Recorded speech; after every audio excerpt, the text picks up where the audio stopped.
Welcome to the Stoic Responder Podcast. I'm your host, Christopher Healy. As a special agent who spent more than 15 years conducting large-scale fraud, money laundering, and public corruption investigations, Stoic philosophy provided a mindset edge that became the foundation of my professional success. My mission today is to share those same ancient mindset lessons with you so that you can turn obstacles into opportunities and adversity into advantage. Time to muster up. Welcome back to the Stoic Responder Podcast. This is episode 59, Sweat the Small Stuff. Before we get into the episode, I want to remind you of our favorite 501c3 that supports the law enforcement community, and that is the Overwatch Collective. The Overwatch Collective is a nonprofit and podcast funding therapy sessions and supporting mental health initiatives for our first responders, veterans, and their families. Their motto is one more is one less, and I take that to heart every single day. Because one more individual we can provide services to is one less statistic. You can check them out. You can make a donation. You can buy some gear over at the overwatchcollective.com. If you got an extra $20 in your pocket, I know it's tough in this economy, but if you got an extra $20 in your pocket, spend it over at the overwatchcollective.com and help them provide therapy services to our first responders, veterans, and their families. Speaking of the Overwatch Collective, I want to remind everybody that this is September, and September is Suicide Prevention Awareness Month. This is especially important for law enforcement and first responders who have a higher incident rate of suicide, who have a higher at-risk population of falling into the kind of precursor behaviors that can lead to suicide, that being PTSD, depression, burnout, substance abuse. All of those things are more likely to happen to first responders in the general population, which means suicide is more likely in our community than in the population at large. I want you all to be aware of that this month, and I want you all to remember three things that every single one of us can do if we have a colleague or a friend who appears to be in distress. Number one, we can ask. We can ask them directly. If they're contemplating suicide, we can ask them what is going on in their life. We can ask them to explain themselves. Number two, we can care. We can listen.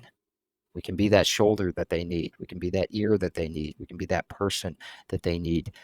We don't just ask them a question and then walk away because it scares us. No, we need to ask, and then we need to care. And number three, we need to take action. We need to take action. That means we need to reach out to 988, the National Suicide Prevention Hotline, or 911, your local emergency dispatcher, or reach out to people like the Overwatch Collective, or people like my friend Adam Davis with the Live Unconquered Foundation, or you can reach out to me if you need resources or somebody to talk to who can point you in the right direction. Again, there are a lot of resources out there.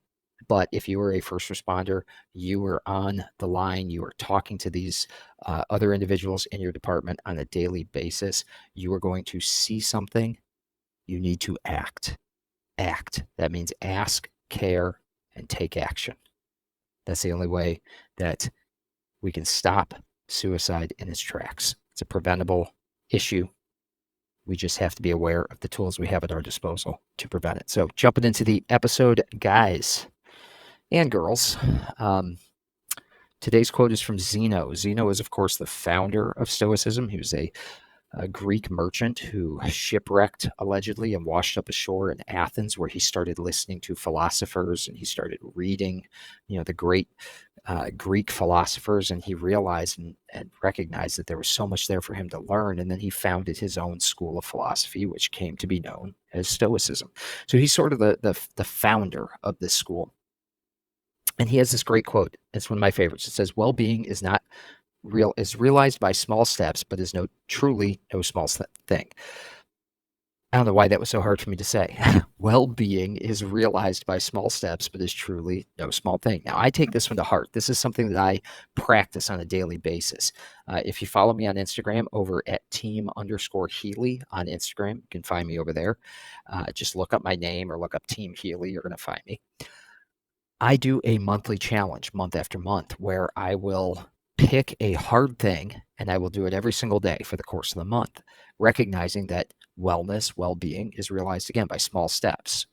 We do the thing again and again and again, and that's how we gain resilience. That's how we become more physically, emotionally, mentally, socially resilient, by doing something on repeat, taking those small steps until we achieve what it is we set out to achieve. So, for instance, last month, every single day in the month of August, I ran 5 miles minimum. Some days I ran longer, but I ran a minimum of 5 miles a day for 31 straight days. This month, I'm doing 100 man makers a day for 30 straight days. That's 3,000 man makers. If you know what a man maker is, you know how much of a pain in the neck this challenge is going to be. But it's doing little things like that, taking small steps that lead to greater well-being, physically, emotionally, mentally, socially, greater resilience, greater well-being. And the way I keep myself accountable is by posting about it every single day. So you're welcome to join me over there. You're welcome to follow me on Instagram. You're welcome to follow me on YouTube. I post the videos in both those places of me doing that challenge every single day. Follow along and start your own challenge. Start those small steps and work on them every single day, and they become habit forming. And that's what we're going to get into here. James Clear, probably the greatest, most well-known modern author about habits. He's, of course, the author of the book Atomic Habits. He's known for his work on how habits are formed, how you create habits. He's known for his work on decision-making, on continuous improvement. And in his writing, and if you haven't read Atomic Habits, go pick up a copy and read it. But in his writing, he emphasizes the importance of small incremental changes, just like what we're describing here, just what Zeno is describing here, as the key to achieving significant and lasting progress in life. And he advocates for the concept of continuous improvement as a way to make this consistent and sustainable progress. Every single day we do a little bit, right? One thing that he advises his readers to do is to celebrate small wins.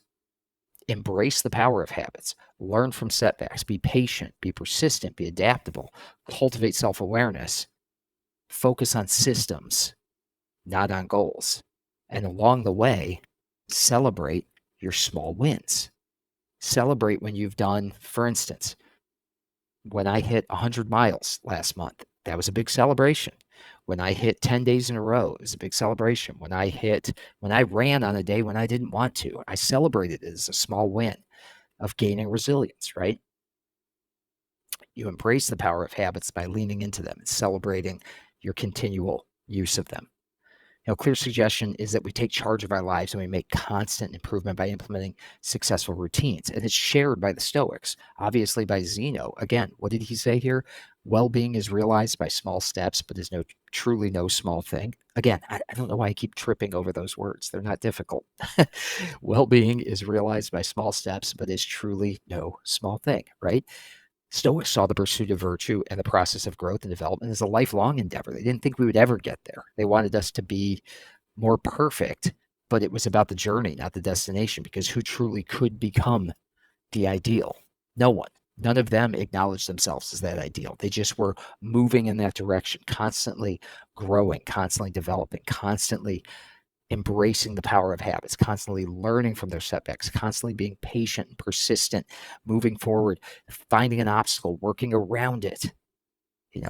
That's how you make that lasting progress.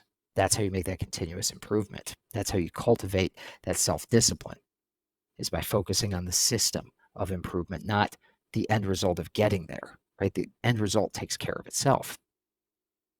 See, when we take our attention away from the destination and we focus on the journey, we focus on the small steps of well-being, we focus on getting up tomorrow and doing it again, the destination eventually takes care of itself.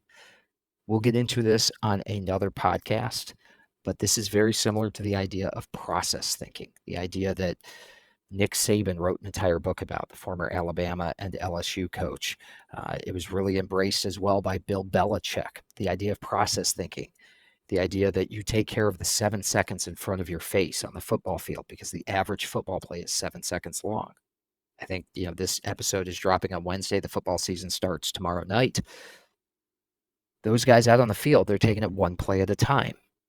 They're sweating the small stuff, the 7 seconds in front of them. That's what Clear is suggesting. That's what Saban would tell you. That's what Belichick would tell you. That's what Zeno would tell you. I'll tell you what, these are some of the greatest thinkers in world history telling you the same thing. A lot of guys who have won a lot of championships, a lot of guys who have changed a lot of people's lives, a lot of guys who have sold a lot of books, a lot of guys who've, one guy who created an entire operating system and philosophy that's been followed by generals and CEOs and emperors for thousands of years. I think there's something to this. So If I leave you with anything today, sweat the small stuff. Emphasize the importance of taking small incremental steps, making small key changes, celebrating small wins, embracing the power of habits, learning from your setbacks, being patient, being persistent, being adaptable, cultivating that self-awareness and that self-discipline to take one more step and then another and then another. Never worried about the destination, but always the pursuit. Always the pursuit. That's what I got for you today, folks. Get out your Big Chief notebook and your pencil. I want you to write this down. I want you to ask yourself for your journal prompt today, what destination are my current habits leading me to? You see, we begin the process of creating better habits, begin the process of making that lasting lifelong improvement by first asking, what are my current habits leading me to? I can tell you this right now. I have a bad habit that I need to break. I have gotten very used to going into the kitchen cabinet at about 9:30 at night and pouring a bowl of Raisin Bran Crunch. Now, Raisin Bran Crunch, you could do worse, but it's late night calories. It's a blood sugar spike because it's carby. It's got some fiber in it, so it's all right, I guess, there. But I have turned that into like my late night little like sugar craving, is to go in and get a box of Raisin Bran Crunch. The way I'm breaking that habit, went to the grocery store yesterday. I had Raisin Bran Crunch on my list. I did not buy it. I do not have a fresh box of Raisin Bran Crunch because if it isn't here, I can't take advantage of it. It's little things like that. Recognize, what are my habits leading me to? For me, that habit is leading me to not having as good a night of sleep because you spike the blood sugar with that high carbohydrate snack late at night. So it's leading to worse sleep, which leads to a downstream impact all the way through the week, right? It's extra calories. It's calories I don't need at the end of the day when I should just go to bed. So all of those things are things that can be prevented by not allowing that habit into my house. So if I ask myself, what destination are my habits leading me to? That habit is leading me nowhere good. Now that there's worse habits out there. I could be drinking a bottle of scotch every night, but ask yourself that same question. What destination are my habits leading me to? And that is where your orientation for the habits you're going to change so that you can take those small steps to realize well-being. Because small steps are truly no small thing. All right, folks, 2 more episodes for you this week. Until next time, there's a couple of things that you can do to support this podcast. You can pick up a copy of my book or books on Amazon. Just look up my last name, Healey, Healey. You can find In Valor, 365 Stoic Meditations for First Responders over there. You can also find my other book, Indispensable, A Tactical Plan for the Modern Man, over there. You can subscribe to the Substack, The Stoic Responder, for free. You can get these episodes directly in your email. If you do that, you can also get the weekly newsletter at the Substack page for free. So check that out at thestoicresponder.substack.com. And finally, the easiest thing that you can do to support this podcast and the message that we're sharing is to like, share, and subscribe so that others can learn about it and tune in themselves. Folks, that's what I got for you.